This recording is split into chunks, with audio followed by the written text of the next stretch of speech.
How to fix transaction failed, can create private server on Roblox. So in order for us to get this one, I want you to go ahead and open, say for example, the server that you are going to, or you're having a problem with. And normally this happens when you are going to head over to the server and then create a private server of your own. I'm just going to go ahead and call this server 1 for example, and then tap the buy now button.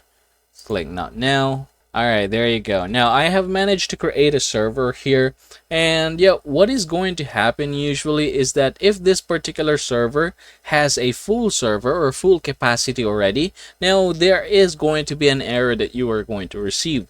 In our case, we are able to create one, meaning there is not a problem here. Now another thing why this happened is because of the age restriction. So as you can see here, it's 9+. 9+ is the age restriction here. Now in our case, you can see that ours is 13+, meaning we are way above that one. Now in order for you to verify your age, I want you to head over to the settings, click settings here. And then what you're going to do is just simply verify your age. So as you can see in my case, I have already verified mine here.